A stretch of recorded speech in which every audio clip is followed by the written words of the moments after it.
درود به شنونده‌های گرامی، راغبان ادبیات.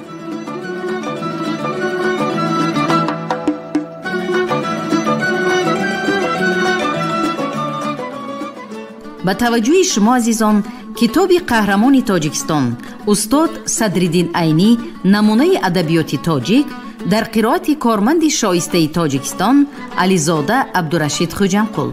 گفتار 51.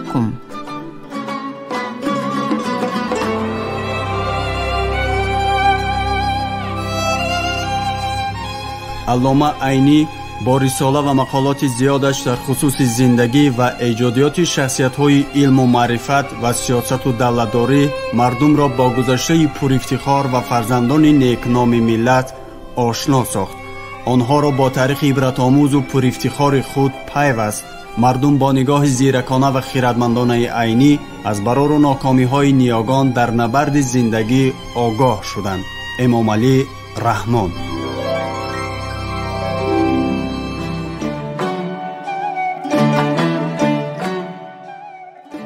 گفتارها در وصف علامه صدرالدین عینی.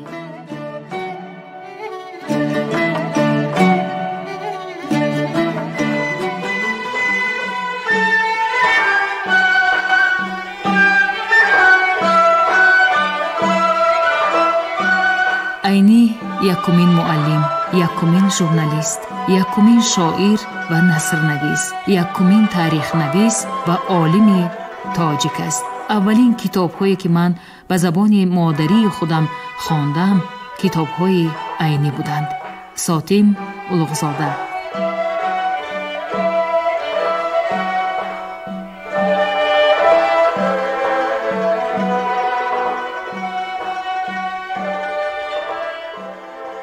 سروده که وجداناً از ته دل خوانده می شود دور پرواز است. ما رمان عینی دو خونده را در ساحل‌های گنگ دیدیم. رمان مذکور به زبان هندی ترجمه کرده شده است و هر یک کتابی او در دست خلق هندو مشعل درخشان است که به مبارزه بر ضد استثمار کنندگان دعوت می‌کند و به مبارزان راه آزادی یاری می‌رساند. میرزا ترسنزاده. شمس الدین مخدوم شاهین بخارایی، وفات 1311. از یک بیاض دست نویس.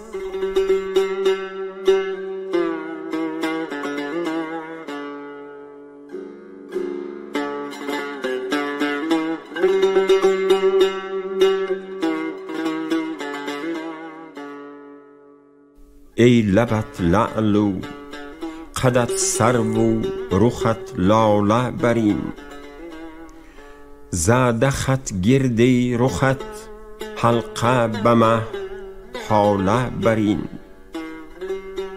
شده ای واقفم از کم بغلی ورنه چرا نیست امسال به من لطف تو هر ساله برین. قدری دیری نگی اندیشه نما، گرچه بود بنده در عشق تو سوداگری بی کاله برین. به سفیدی تنت ای آن که گرو برده ز برف، بی تو خون دلم از دیده چکد ژاله برین. داغ بر سینه منی این قدرم، ورنه ز آب می کشم گردی تو آتش خطی جواله برین. چی کنی کتگی از پشت رقیبان با من، چی پری از سری میخ این همه گوساله برین. چند در پای تو چون آبله سر مانده رقیب، چند بوسیده لبی لعل تو تبخاله برین. این دو بیت آخری از یک مجموعه نقل شد که در او از دستخط شاهین نقل یافته بود.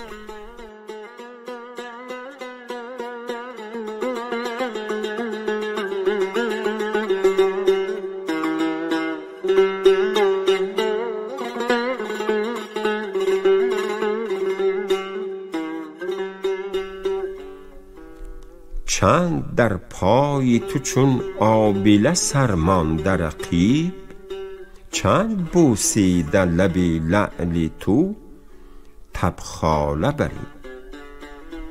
نسزد دعوی فطرت به تو در باب سخن، لااقل شعری تو شاهین نبود واله بری.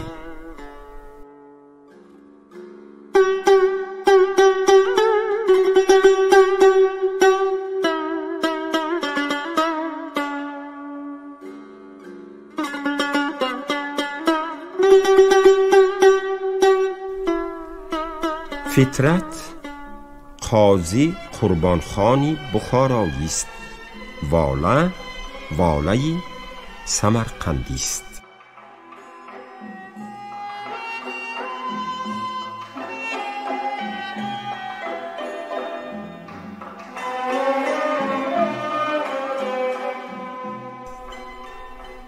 نسزد دعوی فطرت به تو در باب سخن، لااقل شعری تو شاهین نبود واله بری.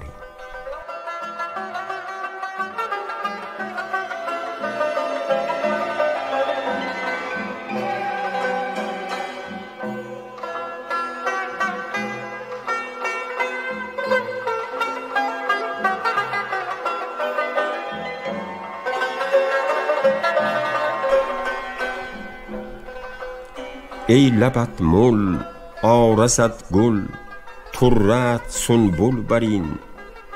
غبغبت در چرب و نرمین، تخمی نیم دنبل برین. عاقبت کامی دلی خود، زان کفل خواهد گرفت. هر کی از پشتی تو افتد، روز و شب کاکل برین. در بساطی من درم، 50 موجود نیست.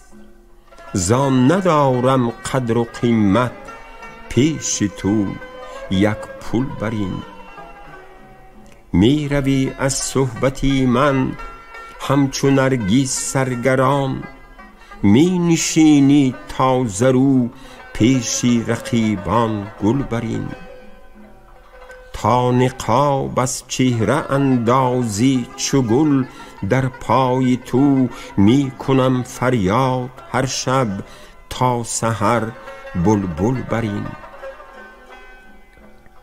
کی به رغبت دلبران چاهی زغن گردد اسیر، تا نافتد طره بر گردن او غل برین. تو بخاری بچه جانا، تواضع پیشه باش. این قدر تندی چه لازم، مردمی کابل برین. در پل یک شیشه زاهد نمی گیرد گرو، در قمارا نیست قدری، پیش این خر جل برین. مثل من نازک تننده، تار و پودی شعر را. نیست چون در داک بافی، اهل استنبول برین. در سابق چون داکه مسقاری انگلیسی را حاجیان از استنبول خریده می آوردند، مردم گمان داشتند که اهل استنبول بافتند. مضمون این بیت از همان غلط مشهور گرفته شده است. مثل من نازک تننده، تار و پودی شعر را. نیست چون در داک بافی، اهل استنبول برین. رتبه شاهینیم حاصل شد از امداد شاخ، ورنه بودم پیش از این کلخاتی بی چنگل برین.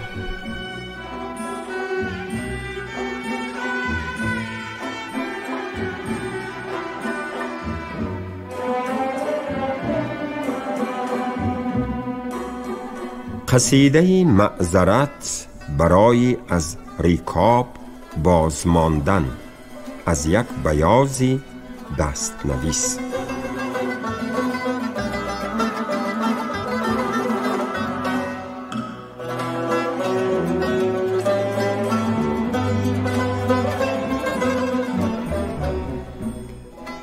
داشتم تا تو یکی لاغری بدنامی اسو، پوشت آگنده چو دستی جرب و روی مخو. حبذا تا توی جاروبدومی جنگلیال، که شده پیکرش از کوبه مهنت چون قوم. چشم چون فرج عجوزانی کهنسال چقور، گوش چون آلتی پیرانی فلاکت زده لو.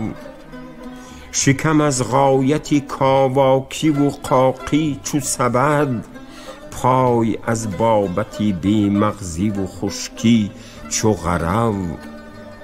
ارهی پشتی ویو تمشق قاقرتی او، می توان گفت که این پرمی و آن آهنسو. عاقل از ریزش پشمی تنی آگنده او، همچو دوکانچه‌ای نداف شدی وقتی قشو. گشته از سردی تب آن همه افسرده دماغ، که شدی تا دمی مردن به یکی باد کتو. گر وزیدی به مثل باد لطیف از طرفی، متمایل شدی از جای به جا همچو یلو. خورده بودی به همه عمر از انواع گیاه، ساری دهقانی آدم علفی گنده درو. سمش از بی قوتی زیر عرق می لرزید، همچو خورشید که بر آب فشاند پرتو. می زد از بحر علف شیه بدان بوالعجبی، که غلامی کند از یادی وطن سازی للو. صد معلق زدی از ضعف چو لولی بچگان، طفلی 2 ماهه گر آهسته بدادی سلطو. با چنین اسب زدم رختی سفر وصف کنان، با سیس بچه که این است فلان است بدو. با خبر شو ز لجامش که اگر سوست نهی، نتوان یافت سراغی تو مگر از مسکو. میزد و قمچی و آن تاتوی یا بوطلعت، پای میماند چو نازک صنمان قدقدی جو. الغرض از کری از وقتی سحر تا دمی عصر، جهد کردیم و رسیدیم به چندین قسطو. کری موضع است به 1.5 فرسخی شهر بخارا.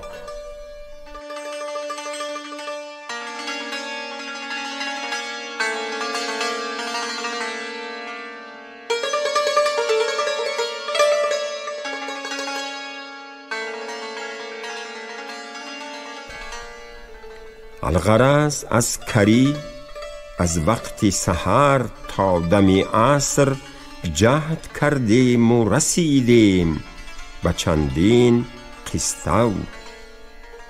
چون چنان دید سیس بچه برآشفت و گفت، از کجا یافتی ای میری من این باری نکو؟ اگر این است تو را پلتر و دولت باری، خود سواری کن و هر جا که دلت خواست برو. پلتر اسباب سفری است که به اسب علاهیده بار می کنند و آن اسب را سییس سواری می کنند.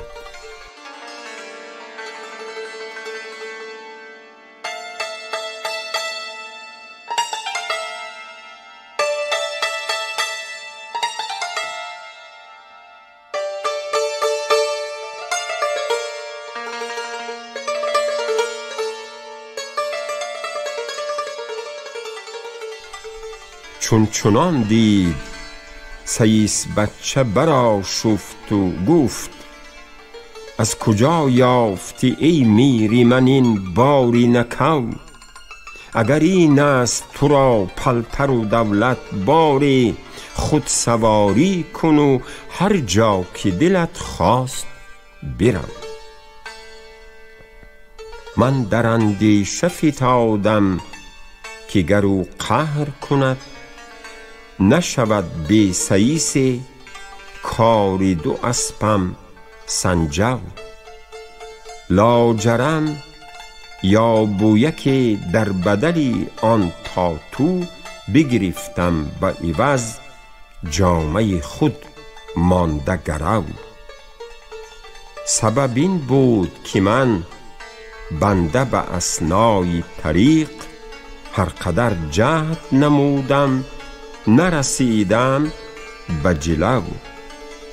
چی کنم نیست مرا اسپک رایش جلوی، که نماند به قفا وقتی روارو به یسو.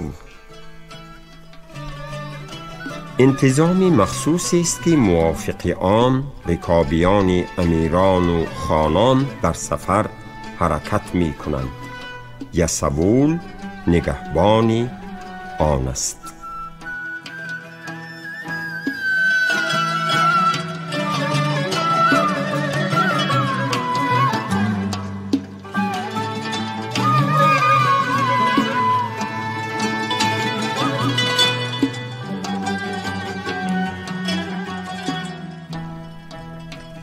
چی کنم نیست مرا اسپک رایش جلوی، که نماند به قفا وقتی روارو به یسو. ای شهنشاهی جهانگیر که هنگام شکار، آهوان را به یک انگیز کند رخشی تو او. هر کی گستاخ برد نام تو را پیچ زند، بر زبان حرفی وی از غایت دهشت چو سقو. مرحبا یوسفی ثانی ز جوان مردی توست، که زلیخای جهان گشت جوان از سری نو.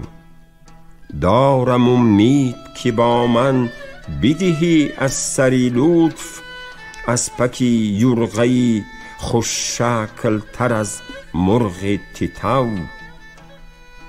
آنچنان تند که گر سایه قمچی افتد، بسورینش چو غزالی ختنی گیرد شو. بنده شاهین و چنان اسب بهی مشتاقم، بیشتر زان که بود مردم صحرا به پلو. گر تو این اسب سلو بر منی بیچاره کنی، ایزیتت توسنی دولت کند از غیب سلو.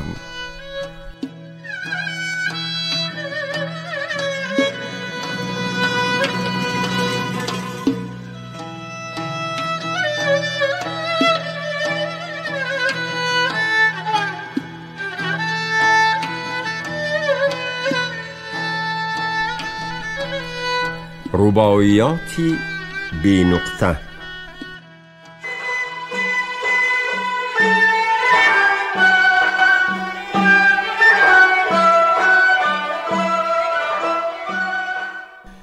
درد دل ما را کی دوا کرد وصال، کام دل ما را کی روا کرد وصال.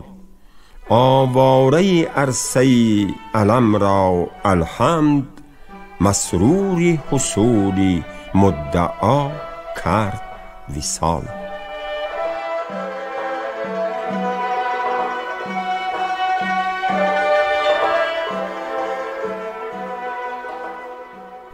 در انتظام عناصر اربعه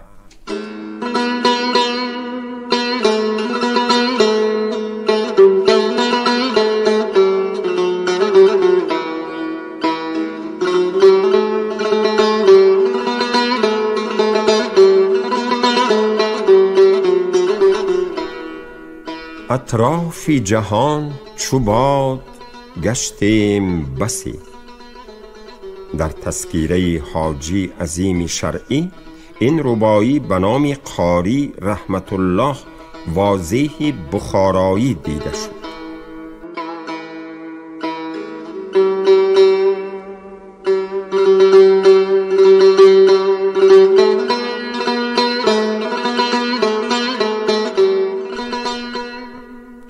اطراف جهان چو باد گشتیم بسی، خاکی صفت آدمی ندیدیم کسی.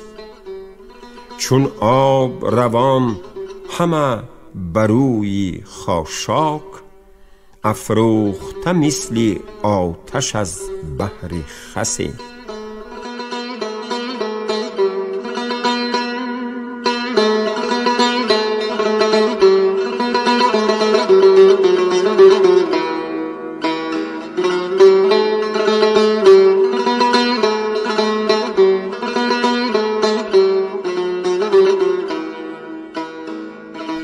درباره تاش نام محبوبی.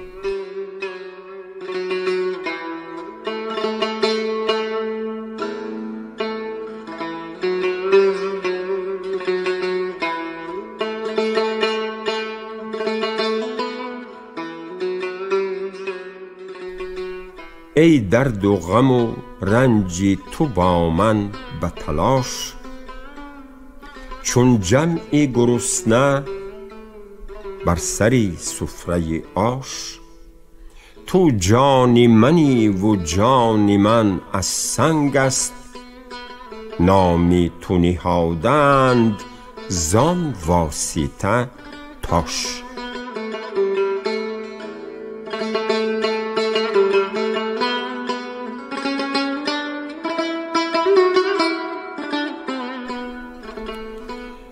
پدری شاهین ملا امان نام کولابیست. مما الیه از وطن اصلیش به نیت تحصیل علم به بخارا آمده، در اینجا تبطن و ازدواج کرده. شاهین در بخارا تولد یافته و کسب کمال نموده است. نظر به روایت صدر ضیا در تذکیره منظومه هم تصریح خود شاهین در تحفه دوستان مما الیه در وقت مکتب خوانی به مشق شعر شروع نموده، سایر کمالات را نیز نسبت به شرکای خود بر وجه کمال بسیار به خردساری اندوخته، چنان که در آوان درس خوانی به درسگویی اشتغال نموده. به نزدش طلبه نیز از پیش استادان زمانش کمتر جمع نشدند.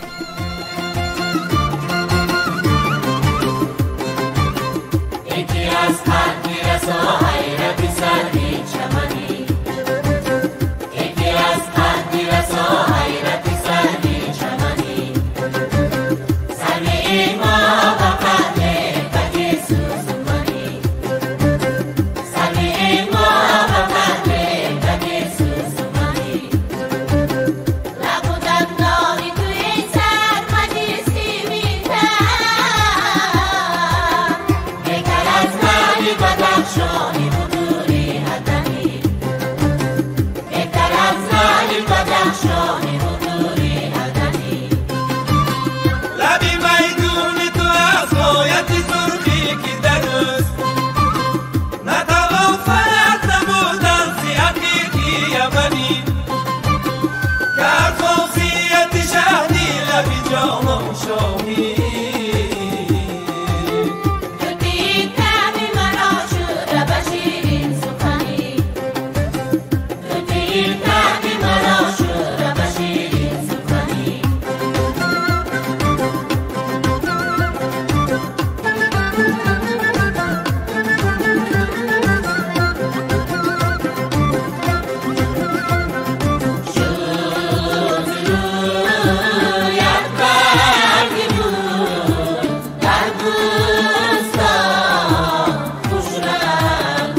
گفت شما چی؟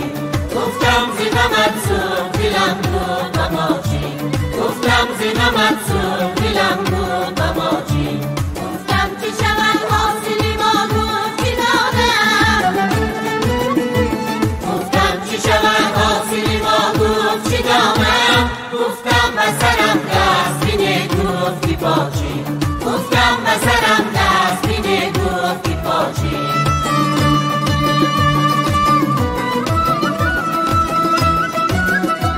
گفتم دلم آباد بکن گفت چی در کار؟ گفتم نبود عهد تو را گفت وفا چی؟ گفتم که بود عاشق تو گفت که سرما؟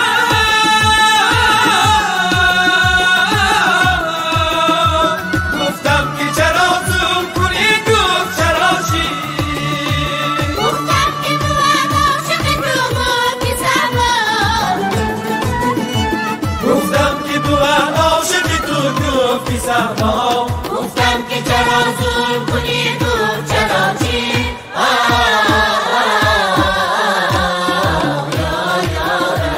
گفتم که چرا ظلم کنی گفت چرا چی؟ گفتم که چرا ظلم کنی گفت چرا چی؟ شنونده های ارجمند، شما گفتار 51 را از روی کتاب استاد صدرالدین عینی نمونه ادبیات تاجیک در قرائت کارمند شایسته تاجیکستان علیزاده عبدالرشید خوجمقل شنیدید. کارگردانی گفتار شیرعلی نغزلی.